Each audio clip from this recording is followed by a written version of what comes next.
Stop chasing. Look, it's Marcel, aka Honey Bunny Sunny, and you know I'm on a mission to make you some money. Listen, today I got a great video for you guys. I know coming off of last week was pretty hard on a lot of people, but I have 3 stocks today that can turn your portfolio around. Now, look, if this is your first time seeing my face, your first time tuning into Marcel Profits, welcome. Okay, go watch the videos, get acclimated so you can get your money up. Okay, I'm on a mission to make you some money, and that's what we're going to do today. All right.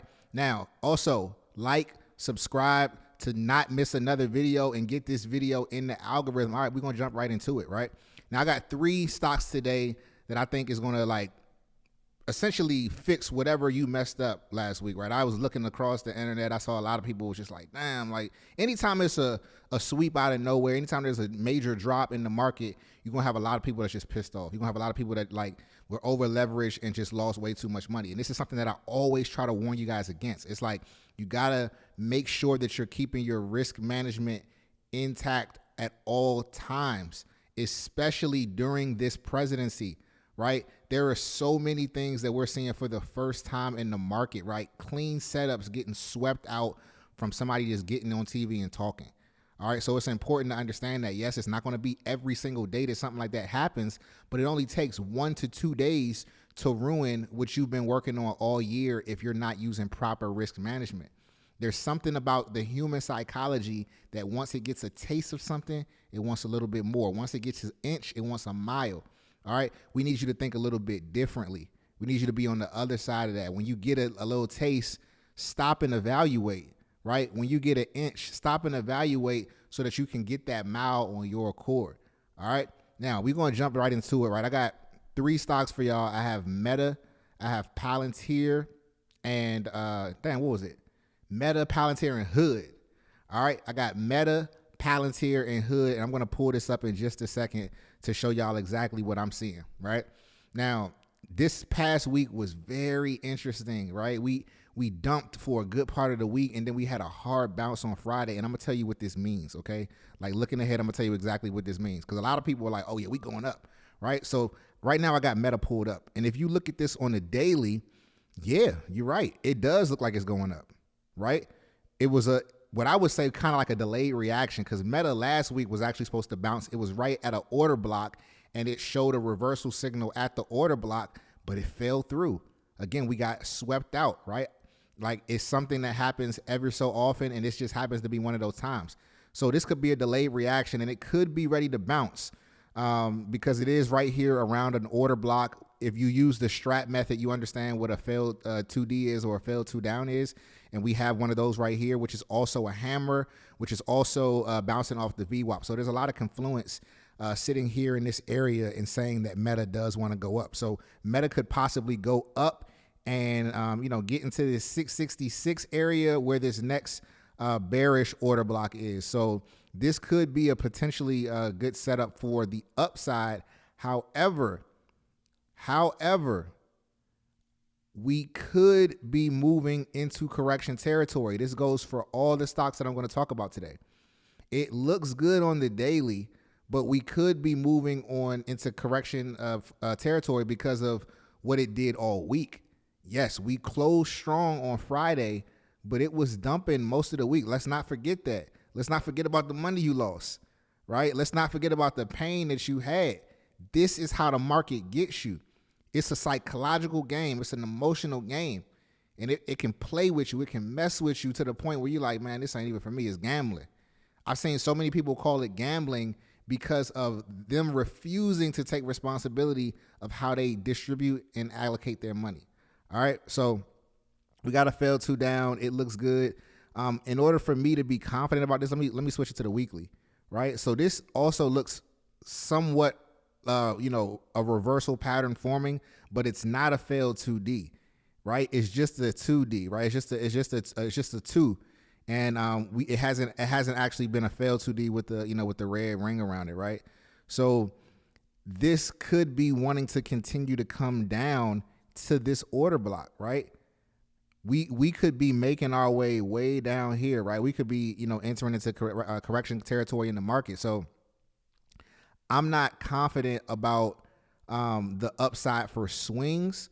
So what I like on this is day trading it intraday, I believe the first 2 days of the week, we can ride the momentum of this failed 2D to about the previous candle high, right? So I'm only looking, to get profits between, where it closed and somewhere around like 635, 636, where this previous candle high was, right? So we're talking about, probably about $15 movement on Meta, which could be a decent, a decent profit trading it intraday. But again, I'm not looking to swing anything until we get confirmation up here, like breaking through this this bearish reversal, right?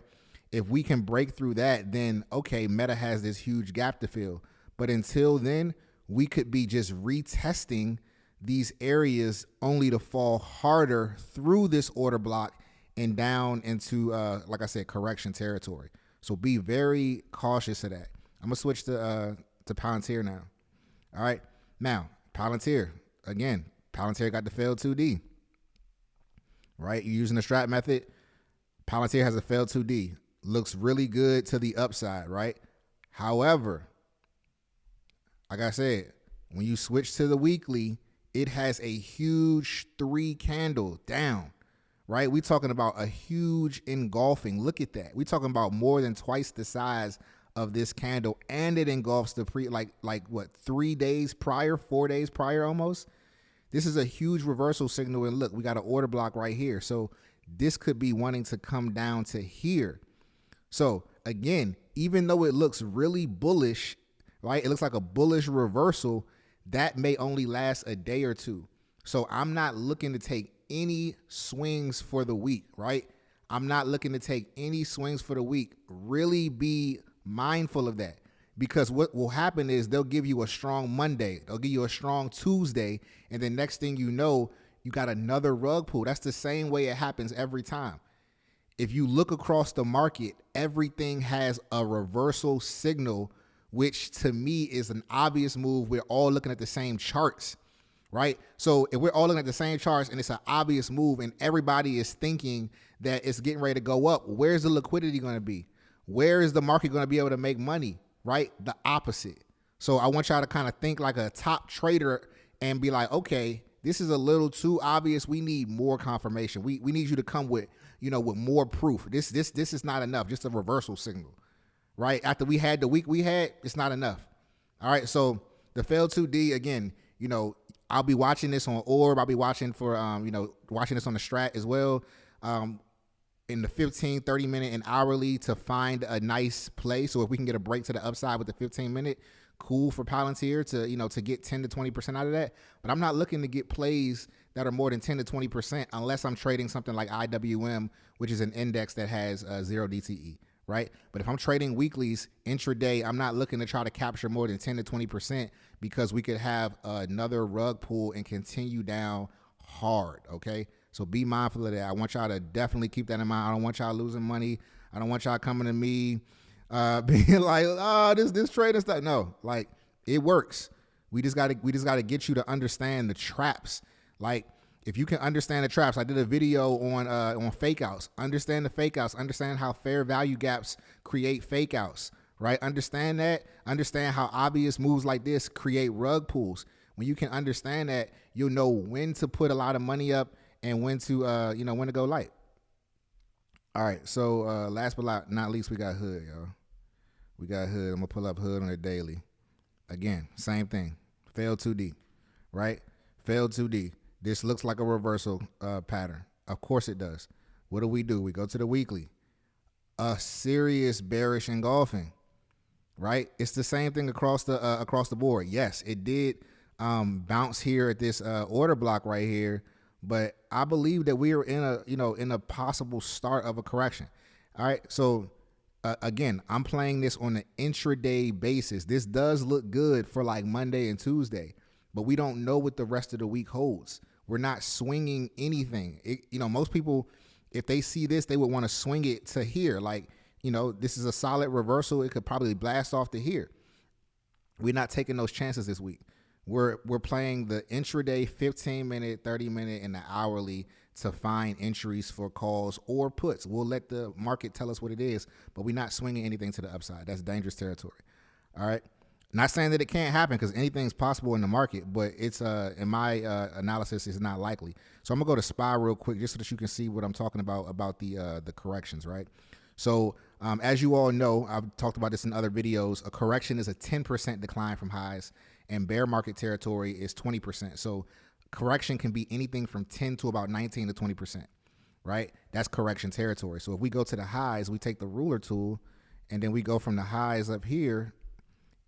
Mind you, we got a reversal candle at that top of the the highs for a SPY. We got the hammer. If we come down to, where did we close? We closed right about what, here? Okay, so this is about a 3% decline. Correction territory would be even more obvious here, right? But let's close this for a second. A full correction would be probably somewhere down here, somewhere around like 620. Okay, so even though this looks bullish, we have to still remember that we got this hard reversal up here at the top, and we had a crazy week last week that that ended the day on a reversal. But again, look at the weekly. The weekly is very bearish. So what does that mean? We could come down pretty. Look at all that space that we have to come down. All right. So I just want y'all to be mindful of that. That's why I switched to SPY, so y'all can just see, like, these stocks live on SPY. So you see what SPY is doing. It's like, okay, it's hinting at correction. Right here will be about, a 6% correction, or about a 6% decline. It's already sitting at about, 2.5% decline. And again, all the way down here at about 620 would be a full correction, which I think a lot of people were going to start saying bear market, bear market, bear market around that time. But have these levels marked on your chart so you can understand that as it passes through 644, 636, 624, we could very well be entering a bear market, definitely correction territory. All right. We'll be watching for any sort of reversals when it gets down into correction territory. But again, once it's made that much of a downturn, a lot of times momentum can take it into a bear market. All it needs is one bad piece of information in the news, like one macroeconomic metric that says like the economy is not going to do well, and we talking about going into a bear market that could be extensive this time. We don't know. Typically, bear markets last an average about 9 months. But it could be extensive this time because there's so many weird things that have been taking place over the past few years in the market. A lot of creative finance, a lot of fake things to kind of prop the market up for different administrations. So, I foresee like a very, very cold winter, but we don't know exactly when that's going to come. So keep that in mind. That's what I'm looking at, y'all. I'm going to cut this off. I got, Hood, Palantir, and Meta, right? These stocks could really turn things around for you, but don't try to do too much, all right? I said in my last video, if you're coming off of a loss, get some practice in on your paper trading account. Take a few less trades, right? Maybe do 3 days of practice, 2 days of real, right? Like when you play, people that play sports, they know that they practice more days than they actually play. So get in the habit of doing that. Right, that's going to allow you to take losses in your trading account without actually losing real money, but also able to learn from your mistakes to apply it when you actually go and do the real thing. All right, I want y'all to, like I said, be cautious this week. Don't let something go into the upside make you excited. Right, stay clear. Right, keep your eyes wide open and understand like any sort of tricks that's going on. Go dig into my other videos about fake outs so that you can see them forming before they come, right? That's all I got for you today. It's always love over here. Remember, invest smart, live free. I'll see you in the next one. Peace.